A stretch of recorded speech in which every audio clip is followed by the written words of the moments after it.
Matius 6, 1-4. Ingatlah, janganlah kamu melakukan kewajiban agamamu di hadapan orang supaya dilihat mereka. Karena jika demikian kamu tidak beroleh upah dari Bapamu yang di sorga. Jadi apabila engkau memberi sedekah, janganlah engkau mencanangkan hal itu. Seperti yang dilakukan orang munafik di rumah-rumah ibadah dan di lorong-lorong, supaya mereka dipuji orang. Aku berkata kepadamu, sesungguhnya mereka sudah mendapat upahnya. Tetapi jika engkau memberi sedekah, janganlah diketahui tangan kirimu apa yang diperbuat tangan kananmu. Hendaklah sedekahmu itu diberikan dengan tersembunyi, maka Bapamu yang melihat yang tersembunyi akan membalasnya kepadamu. Pada waktu kita membahas bagian ini di part yang pertama, saya baru menyampaikan satu poin. Poin pertamanya yaitu pemberian sedekah di kalangan orang Yahudi. Dan telah dijelaskan di sana bahwa memberi sedekah itu merupakan satu kewajiban bagi orang Yahudi. Karena orang Yahudi mempunyai 3 pilar agama mereka, atau boleh dibilang sokoguru agama Yahudi itu 3, yaitu yang pertama itu adalah sedekah, bersedekah, yang kedua berdoa, dan yang ketiga berpuasa. Nah, 3 ini penting, tapi sedekah itu ditaruh di nomor 1. Itu berarti bersedekah itu sesuatu yang sangat penting. Diajarkan di dalam firman Tuhan perjanjian lama. Setiap perayaan-perayaan tertentu mereka ada acara khusus untuk sedekah. Bahkan orang mau menikah pun ada kotak khusus yang disediakan bahwa calon pengantin atau kedua mempelai itu wajib memberikan sedekah. Hari Paskah, hari Pentakosta, mereka memberikan sedekah. Itu berarti bahwa bersedekah sesuatu yang sangat penting.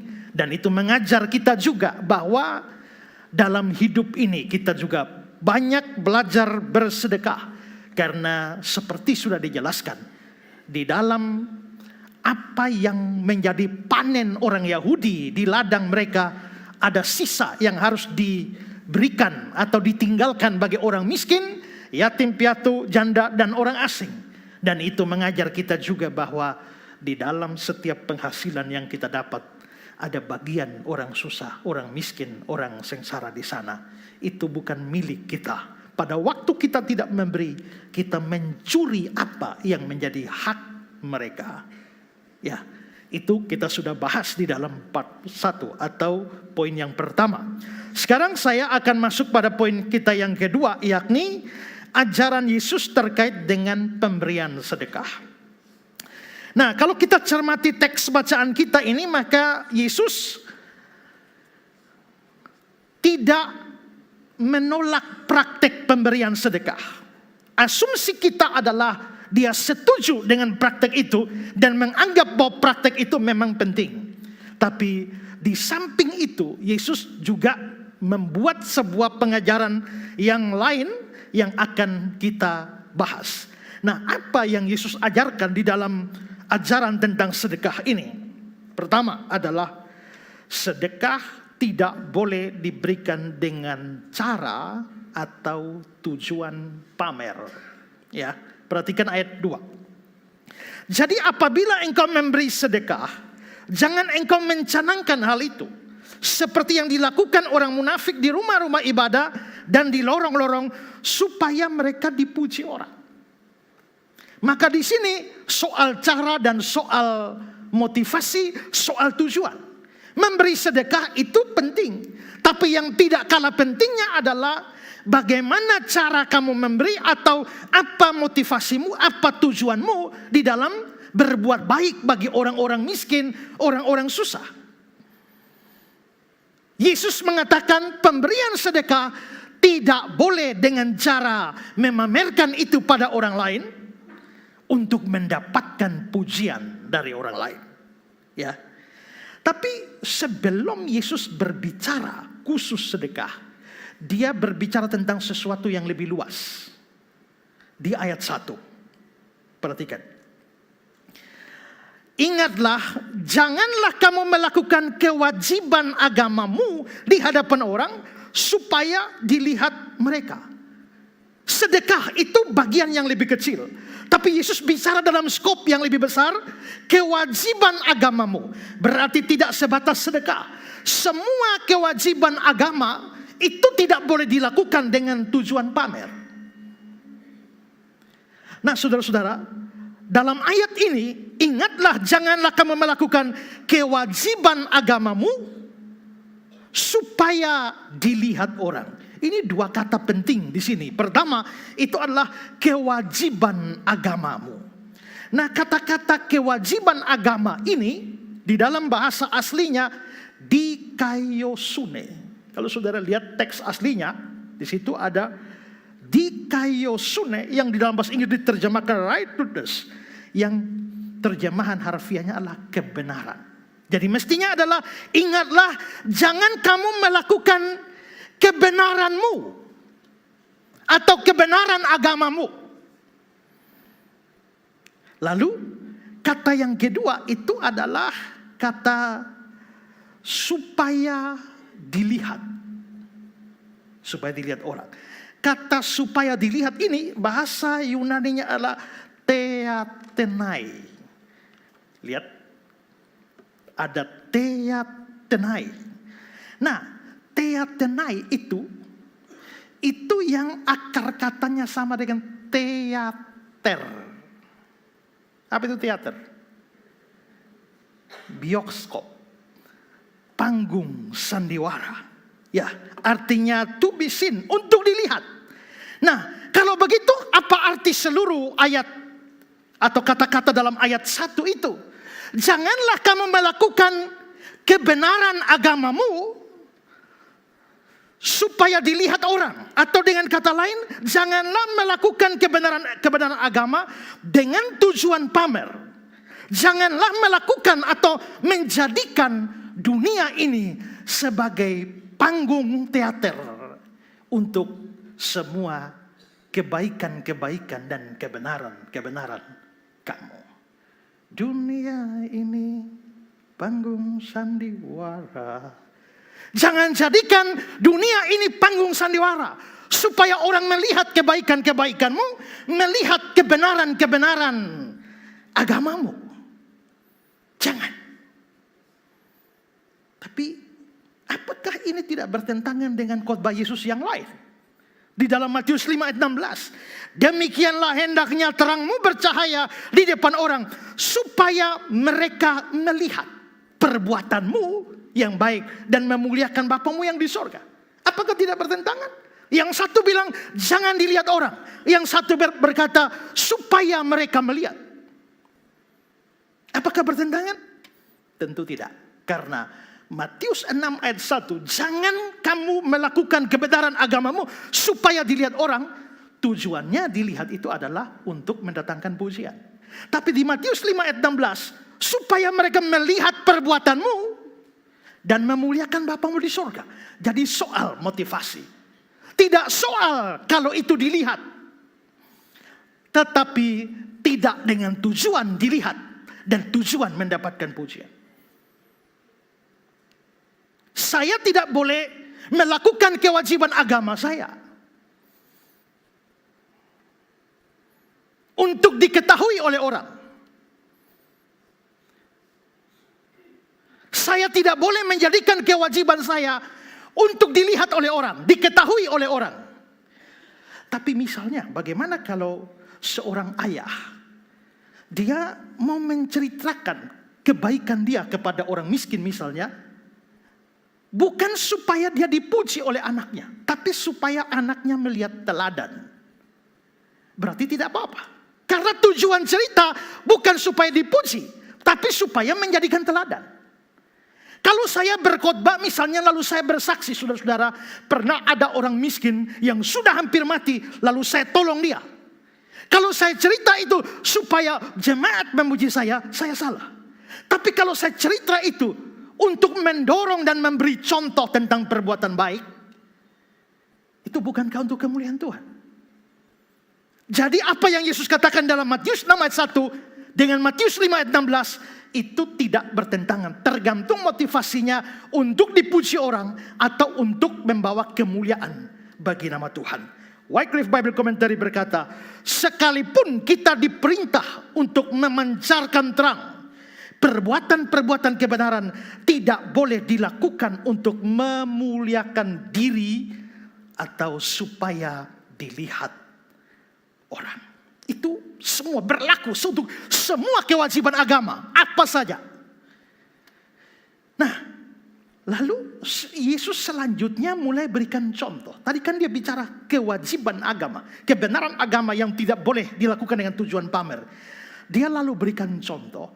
Dan contoh yang Yesus angkat ini itu dari 3 pilar agama Yahudi. Pertama, soal sedekah. Sedekah tidak boleh dilakukan dengan tujuan pamer.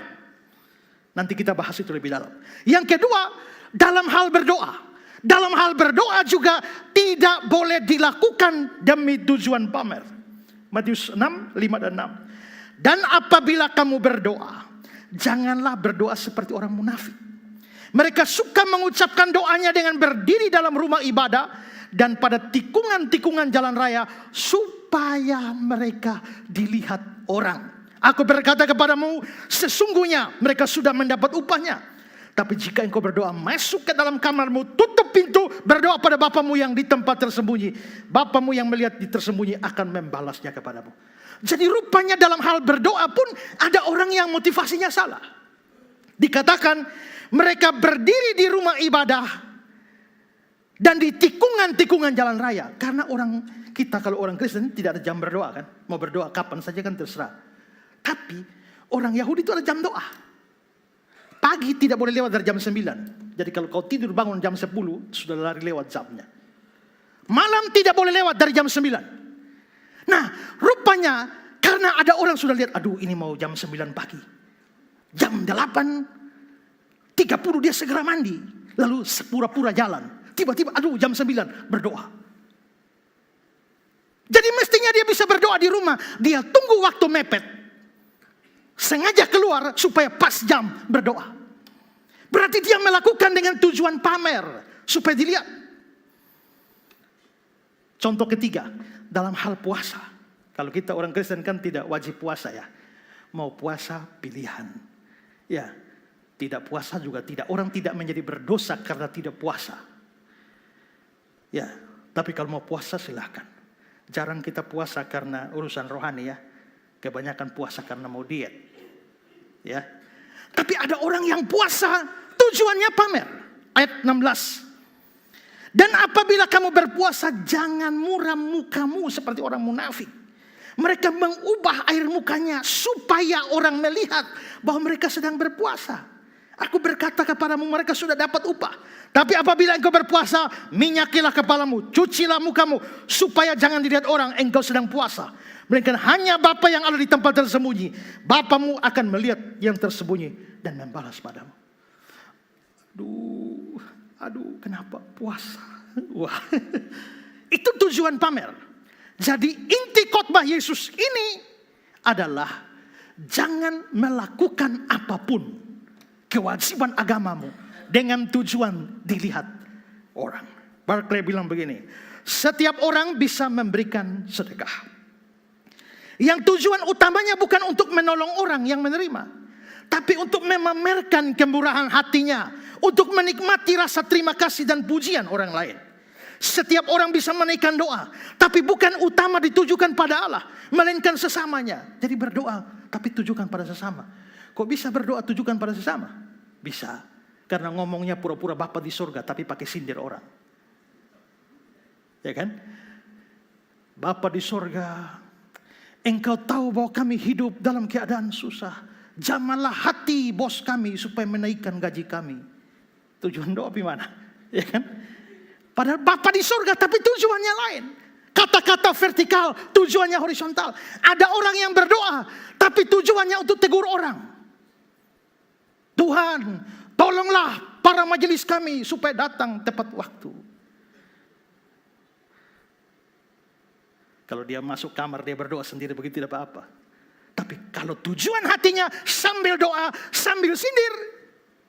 Atau ada orang yang bikin doa sedemikian rupa dengan kata-kata puisi supaya orang tahu dia hebat. Bapa kami yang bertakhta di dalam mahligai-mahligai kesucianmu. Ya, dengan suara yang dibuat-buat. Berarti orang bisa berdoa dengan tujuan pamer. Setiap orang bisa menaikkan doa, tapi bukan utama ditujukan pada Allah, melainkan kepada sesama. Bahkan tidak sedikit doa yang isinya malah menasihati, menegur, mengejek orang lain. Dan yang demikian itu bukan hanya merupakan pameran kesalehan pada orang lain, tapi juga tidak benar. Setiap orang bisa berpuasa bukan untuk kebaikan jiwa atau rohaninya, atau untuk merendahkan diri di hadapan Allah, melainkan untuk pamer kepada dunia dan sesamanya bahwa dia mentaati rukun agama. Setiap orang memang bisa melakukan hal-hal baik yang bertujuan memperoleh pujian orang, menaikkan gengsi dan pamer diri. Tuhan Yesus larang ini, tidak boleh. Nah, karena kita bicara sedekah, kita akan khusus melihat bagaimana Yesus menekankan atau melarang pamer di dalam melakukan kewajiban agama dalam urusan sedekah. Kita kembali lihat teks kita ayat 24. Jadi apabila engkau beri sedekah, jangan engkau mencanangkan hal itu seperti yang dilakukan orang munafik di rumah ibadah, di lorong-lorong supaya mereka dipuji orang. Aku berkata padamu, sesungguhnya mereka sudah mendapat upahnya. Tapi jika engkau beri sedekah, jangan diketahui tangan kirimu apa yang diperbuat tangan kananmu. Hendaklah sedekahmu itu diberikan dengan tersembunyi, maka Bapamu yang melihat yang tersembunyi akan membalas padamu. Kalau saudara perhatikan baik-baik di dalam nasihat Yesus ini, muncul dua kata jangan dan satu kata hendaklah. Coba lihat. Janganlah di ayat 2. Ayat 3, janganlah. Ayat 4, hendaklah. Dua jangan, satu hendak. Nah, saya mau bahas dua jangan ini dan satu hendak ini. Sekarang mari kita lihat yang pertama.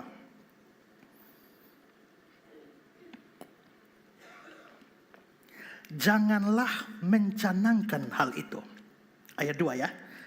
Apabila engkau beri sedekah, janganlah engkau mencanangkan. Apa itu mencanangkan?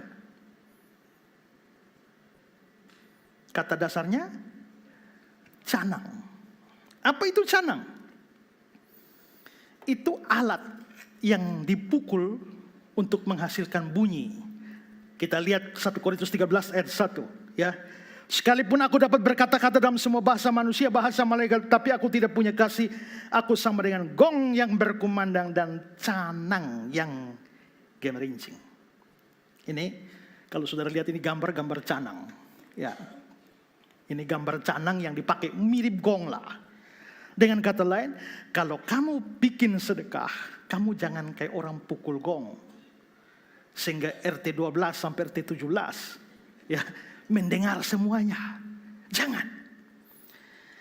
Tapi kata bahasa asli Alkitab Yunani itu menggunakan salpiso atau salpises. Nah, salpiso itu secara harfiah itu artinya nafiri atau trompet atau sangkakala. Mungkin karena kontekstualisasi maka dibilang canang. Misalnya di dalam NIV dikatakan, janganlah mengumumkannya dengan trompet. Sklaber. Jangan hal itu kau umumkan dengan tiupan nafiri. Alkitab versi Borneo. Jangan heboh-hebohkan seperti orang munafik meniup sangkakala. Jadi waktu kamu kasih sedekah, jangan tiup trompet. Satu oi babo dengar. Ya. Waktu kamu kasih sedekah, jangan seperti orang tiup sangkakala, tiup nafiri. Sampai satu kota. Kalau perlu seluruh dunia tahu, dengar trompetmu. Tapi mengapa di sini Yesus ngomong soal nafiri, trompet atau sangkakala? Ada penafsir mengatakan bahwa pada zaman itu ada kebiasaan. Kalau orang mau berikan sedekah, mereka harus tiup nafiri. Tiup trompet. The Here bilang begini, ada kemungkinan bahwa nafiri dibunyikan apabila dalam rumah ibadah atau dalam perkumpulan tertentu di rumah, di lorong, seorang memberi suatu sumbangan besar untuk orang miskin. Kalau demikian halnya, maka nafiri dibunyikan untuk menghormati perbuatan itu dan memberitahu kepada Tuhan sendiri perbuatan baik itu. Tuhan, dengarlah, saya mau bagikan orang miskin. Ya. Joseph Benson. Pada zaman Tuhan kita, orang-orang yang memiliki reputasi sebagai orang yang sangat dermawan, kadang-kadang membunyikan trompet ketika mereka membagikan sedekah mereka. Dengan pura-pura tidak diragukan lagi memanggil orang-orang miskin untuk menerimanya. Sementara mereka sebenarnya niatnya untuk mewartakan perbuatan baik mereka sendiri dan menerima kemuliaan manusia. Jadi tiup. Bisa sampaikan pada tetangga-tetangga nanti kalau dengar sore jam 4 begitu ya. Kalau sudah dengar nafiri datang sudah. Kalau tujuannya hanya sekedar begitu, oke, supaya orang tahu. Kumpul, waktunya kumpul, tapi supaya semua orang bisa memuji, motivasinya begitu, di sini jadi soal. Tapi ada penafsir mengatakan bahwa tidak ada praktek peniupan nafiri atau trompet waktu orang beri sedekah. Yang sedang terjadi di sini adalah Yesus hanya membuat hiperbola. Dengan bahasa kiasan yang hiperbol, Yesus mengkritik niat orang melakukan kebaikan demi dipuji orang. Seperti kata Eliot, para sarjana terbaik tidak menemukan jejak praktek semacam itu dalam literatur Yahudi. Dan hampir tidak dapat dipercaya bahwa hal seperti itu dilakukan di sinagog. Namun tidak ada alasan untuk mengambil kata-kata itu secara harfiah. Tidak harfiah. Berarti itu adalah kiasan. Untuk menggambarkan sikap atau tujuan mereka memberi sedekah, yaitu untuk pamer kebaikan atau kesalehan supaya dipuji orang. Seperti kata Gill, tampaknya praktek semacam itu tidak dilakukan secara harfiah. Tiup trompet itu tidak harfiah. Seperti meniup trompet di depan mereka ketika mereka memberi sedekah. Meskipun para pemberi sedekah dengan cara tertentu memberi secara terbuka pada orang-orang ketika mereka hendak melakukan pelayanan itu. Karenanya ini harus dipahami secara kiasan. Dan pengertiannya adalah bahwa ketika mereka memberi sedekah, mereka memilih tempat-tempat umum untuk itu. Seperti sinagog-sinagog, di mana banyak orang berkumpul dan beribadah, atau di jalan-jalan kota terbuka di mana orang terus berjalan ke sana kemari, sehingga tidak mungkin untuk tidak melihat atau mengamati mereka. Ini disebut sinagog. Sinagog itu rumah ibadah. Ya, Matius 6 ayat 2. Seperti dilakukan di rumah ibadah dan lorong-lorong supaya dilihat orang. Kenapa memilih dua tempat? Itu masalah.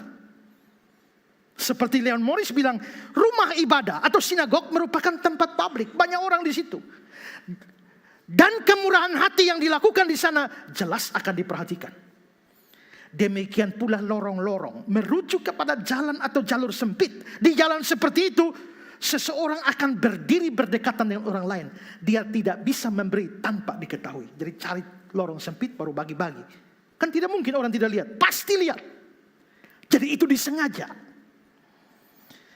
Nah, apakah peniupan trompet itu harfiah atau tidak?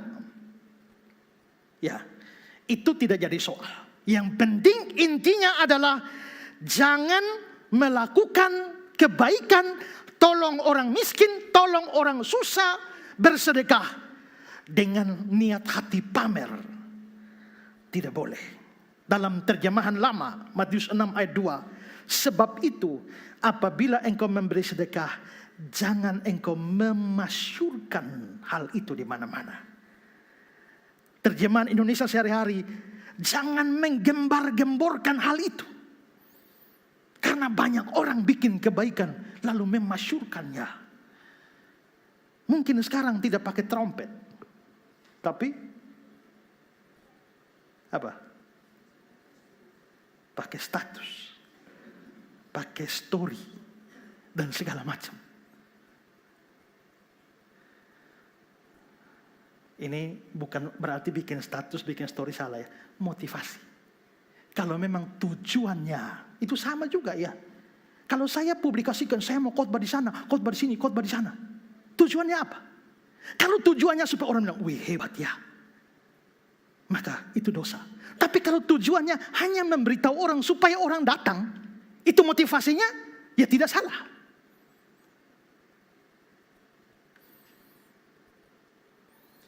Barclay memberikan contoh ada orang yang seperti itu.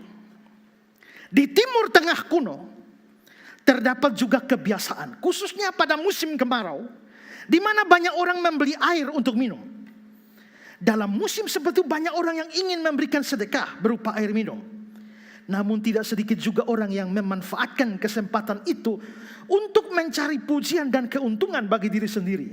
Ada yang dengan bangga membeli air dalam jumlah yang cukup banyak, lalu membagi-bagikannya kepada orang-orang yang kehausan di tengah pasar sambil mengucap, kiranya namaku engkau sebut dan kiranya aku mendapat berkat karena aku telah memberi engkau minum tanpa bayar. Kiranya namaku disebut. Dia buat kebaikan tapi demi pujian orang. Nah, menurut Tuhan Yesus, orang yang berbuat kebaikan dengan motivasi pamer seperti ini, itu orang munafik. Matius 6 ayat 2. Ya, janganlah engkau mencanangkan hal itu seperti dilakukan orang munafik. Kata munafik, orang munafik di sini, bahasa Yunaninya adalah hypocrites, yang artinya itu adalah aktor. Atau pemain drama, pemain sandiwara. Jadi orang yang lakukan kebaikan, membantu orang supaya dipuji orang, menurut Tuhan Yesus mereka adalah aktor atau pemain sandiwara. Karena apa? Karena mereka menolong orang. Saya bagi uang. Kalau saya bagi uang, saudara kan lihat saya bagi uang. Saudara lihat saya memberi. Tapi tujuan hati saya adalah supaya saudara puji saya. Berarti saya memberi, tapi tujuan saya menerima. Jadi sebenarnya lu ini mau memberi atau mau menerima? Mau menerima dengan cara memberi.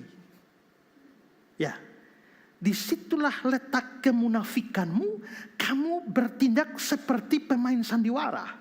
Kamu sebagai aktor yang tindakannya itu memberi, tapi tujuannya itu untuk menerima. Itu disebut sebagai munafik. Leon Morris berkata, orang munafik bertindak seolah-olah peduli terhadap orang miskin, padahal mereka hanya mau membangun reputasi mereka sebagai orang saleh. Dia mau bangun reputasi, saya ini orang hebat, tapi pura-pura peduli pada orang miskin. Hendrickson, mereka adalah orang-orang munafik. Karena sementara mereka berpura-pura memberi, mereka benar-benar bermaksud untuk menerima, yaitu kehormatan dari manusia. Henry, seperti apa perilaku orang munafik mengenai kewajiban ini? Mereka memang benar-benar melakukan, tapi bukan berdasarkan asas kepatuhan kepada Allah atau kasih kepada manusia, melainkan dalam kesombongan dan kemuliaan yang sia-sia. Bukan dengan belas kasihan terhadap orang miskin, melainkan murni untuk pamer agar dipuji orang baik, sehingga dengan demikian mendapat perhatian, penghargaan orang. Dengan demikian mereka melayani kebutuhan mereka sendiri dan mendapat jauh lebih banyak daripada yang mereka berikan. Jauh lebih banyak yang didapat daripada beri. Beri cuma 50.000 tapi mendapat kehormatan. Beri cuma 100.000 tapi mendapat reputasi yang baik. Memberi sedikit tapi mendapatkan hasil yang begitu wow. Ini munafik. Kiranya kita memperhatikan nasihat Tuhan kita, tidak menjadikan dunia ini sebagai panggung sandiwara atau sebagai tempat memamerkan kebaikan-kebaikan demi puji-pujian yang sia-sia.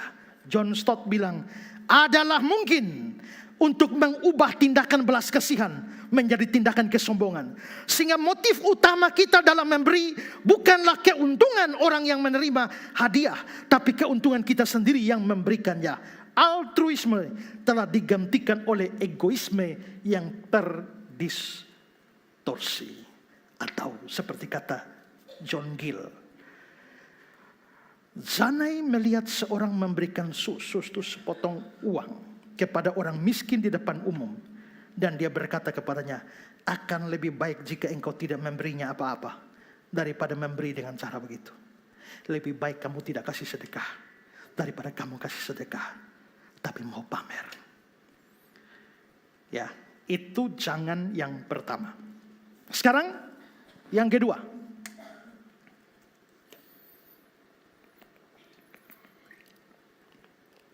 Jangan diketahui tangan kirimu apa yang diperbuat tangan kananmu. Itu ayat 3 ya. Jangan diketahui tangan kiri apa yang diperbuat tangan kanan. Kalau bagian pertama Yesus ngomong nafiri, kalau orang mau bersedekah dan dia tiup nafiri, satu kelurahan tahu. Halayak ramai, luas. Tapi sekarang Yesus yang dari luas itu dia persempit lagi. Kalau trompet ini untuk orang luar banyak. Tapi kalau tangan kiri dengan tangan kanan, berapa jarak tangan kiri dengan tangan kanan? Tidak sampai 1 meter, tergantung betapa besar tubuh saudara. Ya, kalau makin lebar dia punya jarak kiri kanan lebar. Tapi kalau saudara hanya segini, maka jarak tangan kiri dengan tangan kanan itu begitu dekat. Jadi trompet itu bicara untuk yang begitu luas. Tidak boleh kamu pamer kebaikanmu pada masyarakat luas. Tapi sekarang antara kiri dan kanan itu lebih dekat. Dengan kata lain, bahkan untuk orang-orang yang terdekat, kamu tidak boleh memamerkan kebaikanmu. Tidak boleh. Ini penting ditekankan karena orang bisa saja tidak pamer terhadap orang luar. Tapi dia pamer dan ingin mendapat pengakuan pujian dari orang-orang dekatnya. Dia bikin seperti itu dan mengharapkan pujian bukan dari orang di Kolbano sana, tapi dari suami, dari istri, dari orang tua, dari anak, dari pacar. Orang-orang dekat. Dari sahabat. Karena itu Yesus melarang. Bukan hanya orang jauh yang tidak perlu kamu pamer ke sana. Tapi bahkan orang-orang dekat pun tidak boleh kamu punya hati dan pikiran pamer kebaikanmu. John Gill bilang, jangan diketahui tangan kirimu apa yang diperbuat tangan kananmu. Jangan beritahu hal itu kepada teman terdekatmu atau orang-orang terkasihmu. Jangan biarkan orang yang duduk di sebelah kirimu tahu apa yang kamu lakukan dengan tangan kananmu. Itu adalah peribahasa dan frase hiperbolik yang mengungkapkan kerahasiaan tindakan. Suatu kanon Yahudi mengatakan bahwa dia yang memberi hadiah kepada temannya karena cinta boleh memberitahunya, tapi tidak jika itu adalah sedekah. Kalau seorang memberi sesuatu kepada pacar, dia kasih. Habis itu dia cerita teman dekatnya, saya baru kasih dia coklat. Tidak apa-apa, boleh menurut kanon Yahudi. Kalau sesuatu diberi karena cinta diceritakan tidak apa-apa.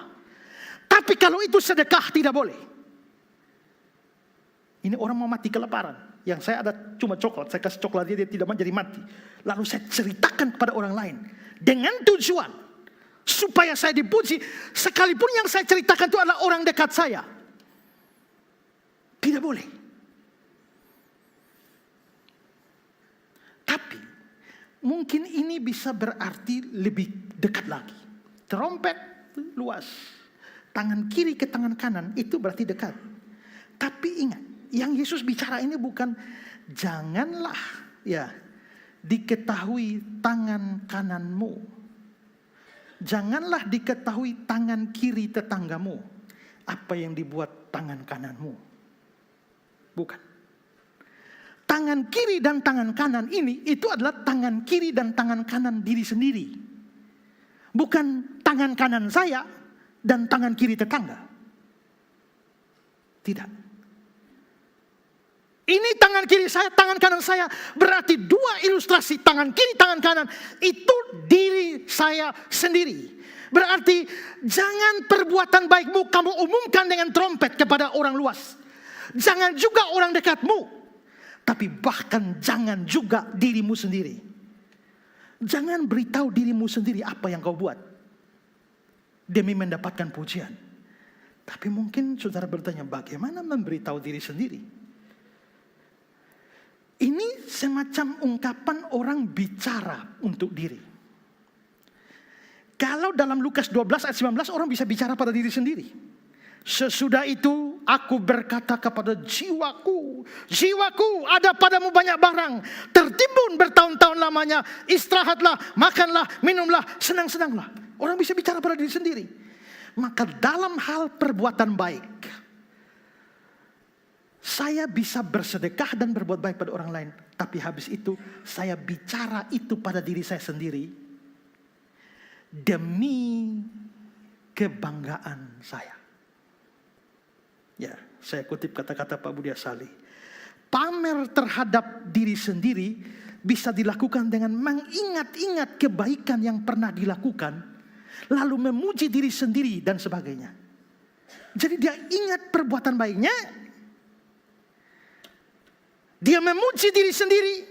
Dia bangga dengan apa yang dia buat. Dan dia menjadi sombong. Sehingga itu sama seperti dia memberitahu tangan kirinya apa yang dibuat tangan kanannya. Dalam hal semacam ini itu dilarang Yesus. Kita harus membuang dari pikiran kita. Mengenyahkan dari kepala kita suatu anggapan bahwa kita orang baik loh. Saya ini orang baik loh. Kenapa? Saya pernah tolong ini, pernah tolong itu, pernah ada orang begini saya bantu, pernah ada orang sini. Ini hanya di pikiran. Saya pernah ini, saya pernah ini, saya pernah itu, saya pernah. Saya ini baik. Ada tidak pernah pikiran seperti itu di dalam pikiran saudara? Saudara tidak meminta reputasi dari orang lain, dari orang luar, tapi membangun reputasi di dalam pikiran sendiri dan menganggap diri baik karena semua yang sudah dibuat. Leon Morris mengatakan, gambaran tangan kiri tidak tahu apa yang dilakukan tangan kanan. Ini melarang si pemberi berpuas diri dan melihat betapa baik dirinya. Saya baik ya. Pemikiran dan perancangan semacam ini itu kesombongan. Tidak boleh. Jameson, Fawcett, and Brown. Tapi ketika engkau memberi sedekah, jangan biarkan tangan kirimu mengetahui apa yang dilakukan tangan kananmu. Jauh dari menunjukkannya. Jangan memikirkannya bahkan dalam pikiranmu sendiri. Jangan sampai ia melayani kesombongan rohani. Kamu jadi sombong dengan semua yang kau buat. Clark, dalam banyak kasus pekerjaan amal harus disembunyikan atau dirahasiakan. Bahkan dari kerabat terdekat kita. Yang jika mereka tahu, bisa saja mereka menghalangi kita melakukan apa yang Tuhan berikan pada kita. Yakni kemampuan dan kecenderungan untuk melakukannya. Maksud Clark begini. Bahkan kadang-kadang perbuatan amal, berbuat baik kepada orang lain harus dirahasiakan. Kenapa? Dirahasiakan dari istri, dirahasiakan dari suami, dirahasiakan dari anak. Kenapa?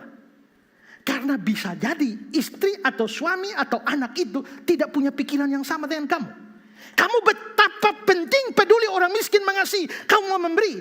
Tapi kalau sampaikan itu pada suami, suami pelit seperti ini, ujung-ujungnya berkelahi.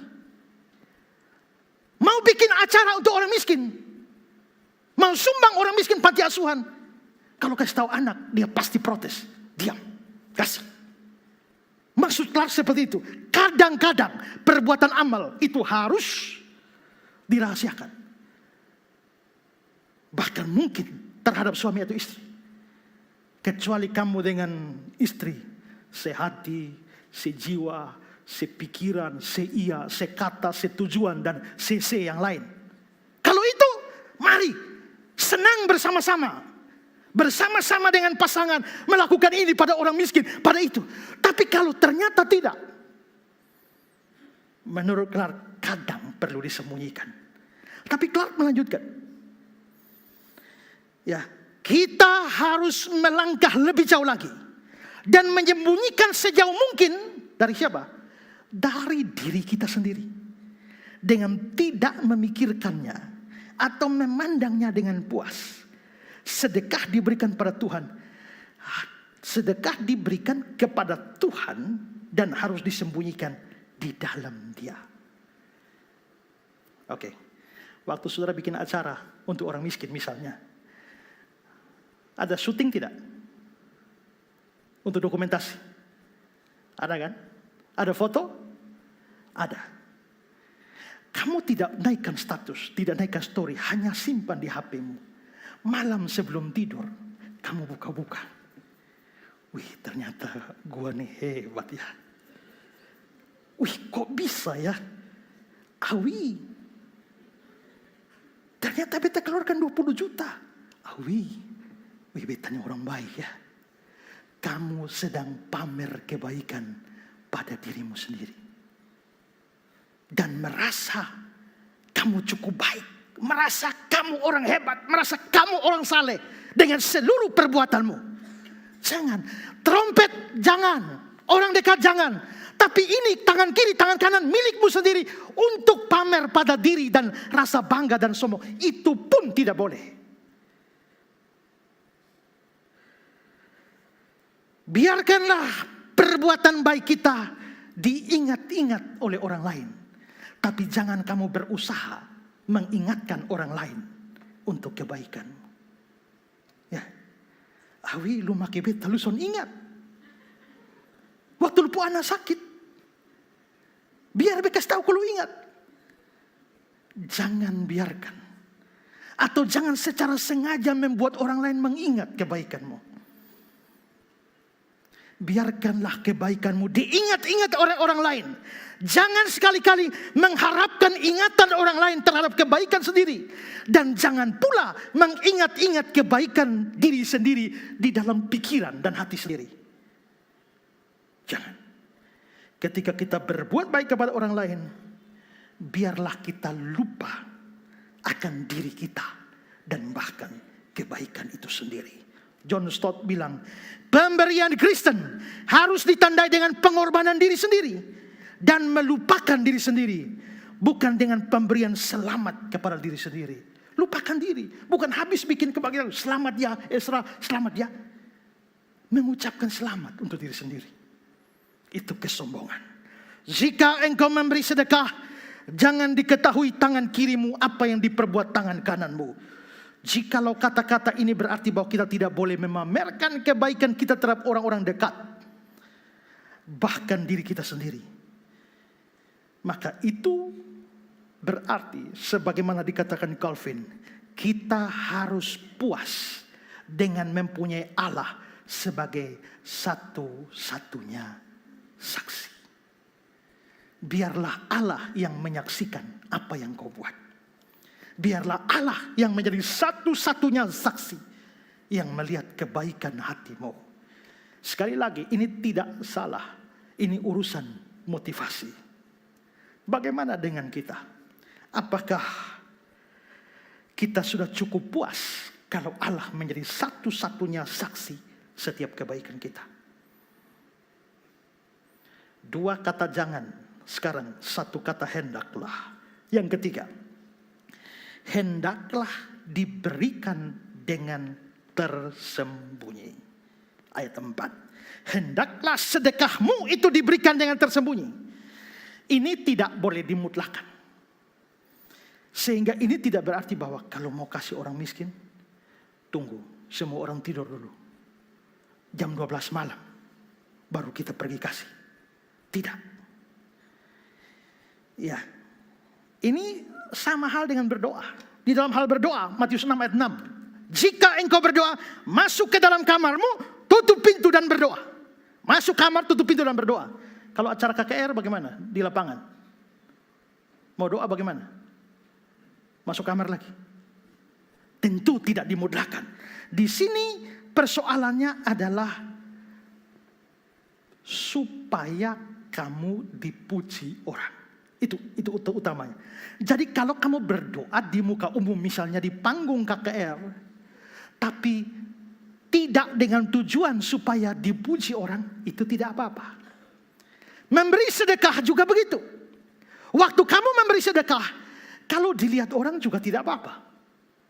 Tapi jangan sengaja diperlihatkan pada orang untuk mendapatkan pujian.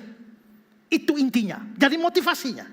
Jadi kalaupun saudara berbuat baik, kadang-kadang memang tidak bisa dihindari bahwa orang melihatnya. Sepanjang kita tidak sengaja memperlihatkannya.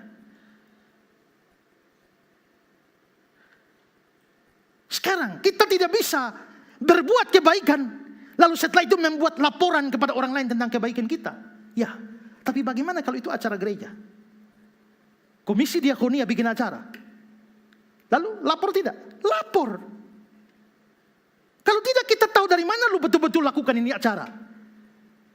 Bagaimana kita tahu berapa banyak uang yang dipergunakan? Harus bukti transfer segala macam ada, harus lapor.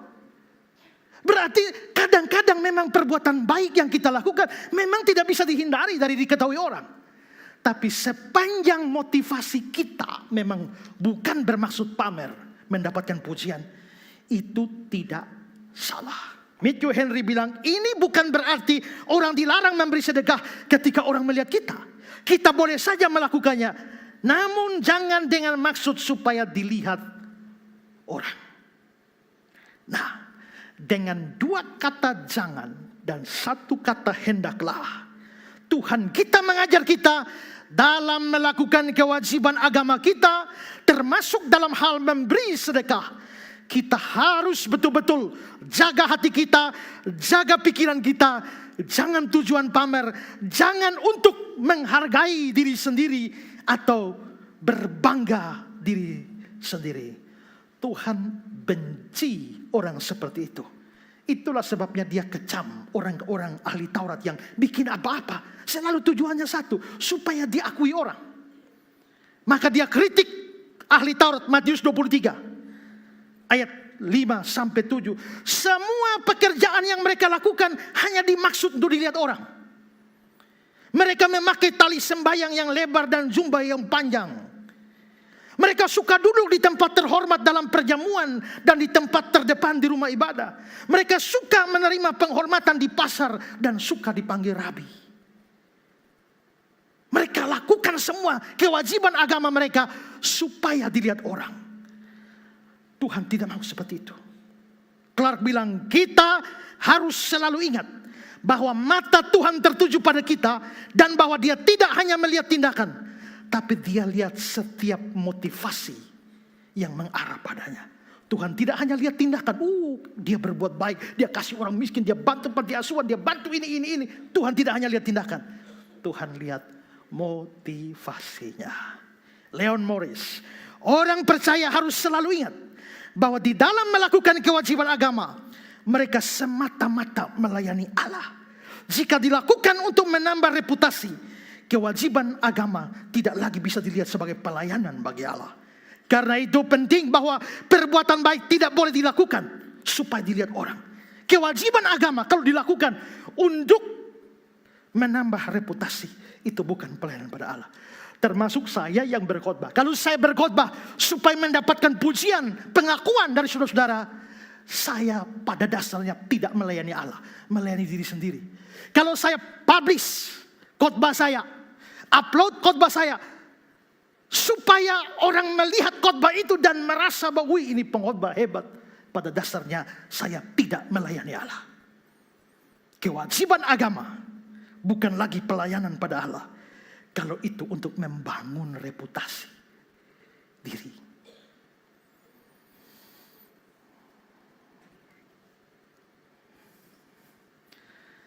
Ada seorang polisi di Amerika melakukan tugas polisinya, mengejar penjahat sampai terjadi baku tembak. Ini betul-betul baku tembak, bukan hanya rekayasa. Ya, terjadi baku tembak sampai brigadir ini mati. Maka istrinya menjadi janda. Disiarkanlah di TV-TV Amerika bahwa ada polisi yang mati meninggalkan istri dan anak yang masih kecil.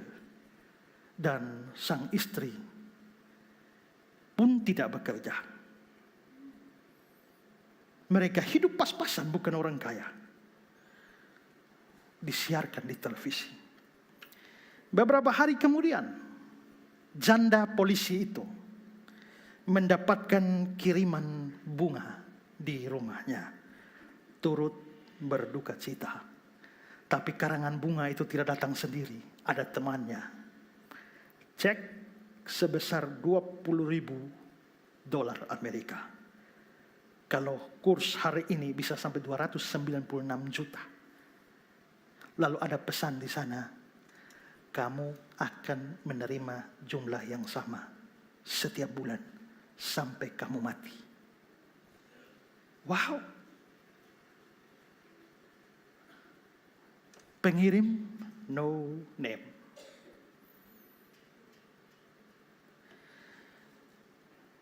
Janda polisi ini saking senangnya dan berterima kasih, dia menyampaikan hal itu kepada wartawan. Dan wartawan itu menyiarkan bahwa ada orang no name yang berikan $20.000 setiap bulan sampai mati. Setelah itu banyak orang memberikan kesaksian juga. Saya juga dapat. Saya diberikan orang itu sampai saya mati dengan jumlah sekian. Yang lain bersaksi begini, yang lain bersaksi begini. Dan mereka akhirnya mendeteksi bahwa sepertinya orang yang sama di balik semua itu. Siapa no name ini? Lalu wartawan mulai melacak dia. Begitu wartawan melacak dia, wartawan akhirnya bertemu dengan orang ini. Ya. Namanya adalah Milton Petri, sudah mati tahun 94. Dan ternyata dia seorang miliarder Amerika. Dia berhasil ditemukan. Wartawan mengumpulkan bukti-bukti dan lain sebagainya, sehingga dia tidak bisa mengelak bahwa dialah orang di balik pemberian santunan yang begitu banyak. Dia membiayai begitu banyak orang sampai mati. Begitu dia tidak bisa mengelak lagi, wartawan pun mulai mewawancara dia. Dan dia lalu bercerita bahwa kenapa dia bisa bersikap seperti itu. Dia mengatakan bahwa dia dulu adalah seorang anak yang miskin. Imigran dari Rusia yang menetap di Amerika dengan orang tua yang sangat-sangat miskin. Dia ingat bahwa dia selalu pergi ke sekolah, selalu pakai sepatu berlubang. Sampai kalau di sekolah harus mengeluarkan batu, lumpur dari dalam sepatunya. Tapi akhirnya dia bisa kerja. Dia kerja dan sukses, dan dia memang pernah bangkrut. Tapi ternyata Tuhan memberkati dia sehingga dia kembali bangkit. Dan akhirnya dia menjadi orang yang kaya raya. Dan setelah itu dia telah berdedikasi untuk seluruh kekayaannya. Selain dipakai untuk kebutuhannya yang tak seberapa, dia akan membantu semua orang susah sedapat yang dia bisa lakukan. Sudah berapa lama sejak terbongkarnya dia ditemukan, ditanya, sudah berapa lama engkau melakukan ini? Sudah dari 30 tahun yang lalu. Selama 30 tahun bantu orang miskin. Tidak ada satu orang pun tahu dia. Dia betul-betul adalah secret giver. Ya. Dan dia katakan bahwa setiap hari dia mendengar radio, melihat televisi untuk mendata orang siapa yang bisa dia bantu. Itulah pekerjaannya selama 30 tahun. Dan menariknya, pada waktu dia ditemukan dia sudah 88 tahun usianya, tapi dia masih terus bekerja. Pada waktu ditanya, sudah tua begini, kenapa masih kerja? Dia jawab, Milton Petri bilang, makin banyak saya bekerja, makin banyak uang yang saya hasilkan. Dan makin banyak uang yang saya hasilkan, makin banyak saya bisa memberi. Berarti dia bekerja keras supaya bisa banyak beri. Demikianlah tiap hari dia baca koran, dengar berita, cari berita. Orang-orang mana yang perlu dia bantu. Dan dia berkata juga begini, kata-kata dia. Bagaimana saya tidak melakukannya. Bagaimanapun juga saya sedang membayar kembali kepada Tuhan apa yang telah Ia lakukan bagi saya. Tuhan telah melakukan begitu banyak kebaikan pada saya. Saya bagaimana bisa bayar? Saya lakukan itu dengan memberi kepada orang miskin selama 30 tahun sebagai anonim, sebagai no name. Milton Petrie, seorang yang melakukan kebaikan 30 tahun lamanya tanpa membunyikan trompet sekalipun. Dia melakukan semua itu tanpa meniupkan sangkakala atau nafiri ke segala pelosok benua. Dia tidak pernah memberitahu tangan kirinya apa yang dilakukan tangan kanannya. Dia melakukan kebaikan secara tersembunyi. Dari kata-kata dia tadi, bagaimana saya sedang membayar kembali kepada Tuhan apa yang Dia telah lakukan bagi saya. Petrie melakukan itu bagi Tuhan untuk sesama, tapi bukan untuk membangun reputasi demi sorak-sorai publik. Marilah kita berbuat baik, memberi sedekah kepada orang lain karena cinta Tuhan, karena cinta sesama, dan bukan karena cinta tepuk tangan orang lain. Saya ulang. Marilah kita melakukan kebaikan-kebaikan kita karena cinta Tuhan, karena cinta sesama, tapi bukan karena cinta tepuk tangan dari orang lain. Tuhan memberkati kita.